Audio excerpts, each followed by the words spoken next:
Controversial topic, but do you think asexuality should be considered a mental illness? Never mind, doesn't matter. So today, I want to discuss the horror genre as a whole. I don't know what my qualifications are, but I recently found out that a goober from the horror community fell off his extremely high horse, and I don't see him getting up anytime soon.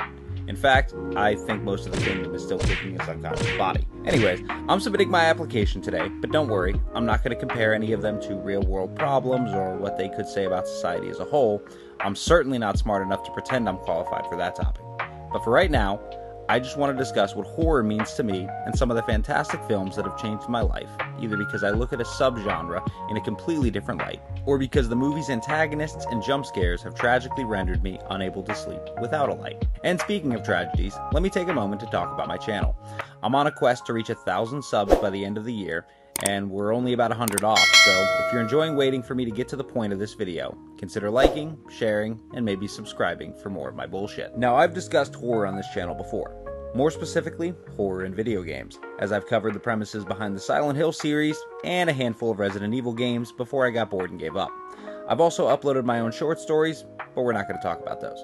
Trust me, they aren't worth it anyways. From growing up in the Appalachian region and having a father that may or may not have a connection with the spirit world, horror has been an integral part of my life. So much so that traditional horror beyond the stories themselves have been lackluster at best, to me.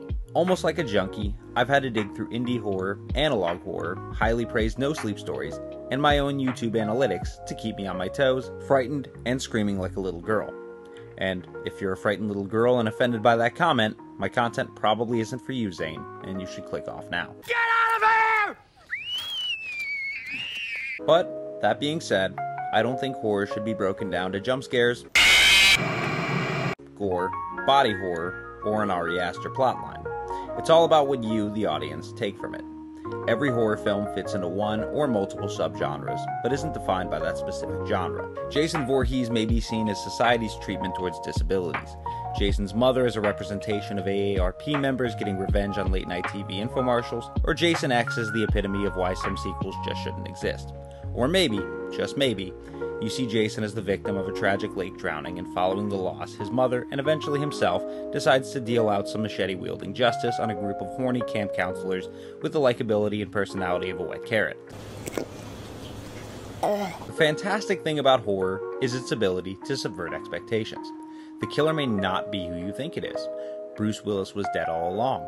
The evil, scary ghost woman may never have been looking for revenge and just warning others. Amy Schumer could never fit the lead role when you find out how unfunny and unlikable she is. Traditional horror has come such a long way with practical effects, CGI, and storytelling, and beyond that, the genre evolved with psychological horror and realism. Not all monsters are out in the open. Some of them may just be in your imagination or left up to interpretation, and in other cases, the monster was really Jason Blum all along. Seriously, his movies are complete dog shit, fight me on it. In my opinion, written horror is one of the best interpretations you can get. Your imagination can create anything more terrifying than what a master writer, director, or actor can portray, because only you knows what truly unsettles you. The only downside to this being the viewer having to use their own imagination. But given the chance to discuss horror on this platform, I want to take a look at stories whether from film, television, books, or other media to dissect what terror we can glean from it. I want to find the horror community that wants to make horror more unsettling, more to think about, and more to fear from the dark and shadows. I love making content, but writing and making horror has always been a passion of mine. Evolving the way minds create and conjure the unspeakable, or how the right line delivery can send shivers coursing through you. The possibility of these acts, these monsters, these worlds taking place in our heads and in our hearts. I want to create a stepping stone for the next artist or create horrors that we couldn't otherwise conceive. Now, I'm no dead meat, nor am I Found Flicks. Shout out to those fantastic creators. If you don't know them and love horror, please check them out. But I am willing to take a fun and interesting look into some iconic and unknown horror periodically so we can pick apart the scenes that bothered us the most, discuss what about that could trigger such emotions, and work to develop a formula that could inspire the next Stephen King, Junji Ito, Stephen Gamble, Ari Aster, and hopefully, with our time and effort, we can put Jason Blum out of business for good. Fuck you, Jason. Anyways, I've rambled longer than I have any right to. I just wanted to say you guys are amazing. Nearly 200 subs in just one fucking video. Also, thank you to my one and probably only patron. I do feel accountable for everything I say and do from here on out. If you did enjoy, you should like the video, share it with your friends, maybe hit them with the video and a little crown emoji and no other context. If you haven't, please consider subscribing today.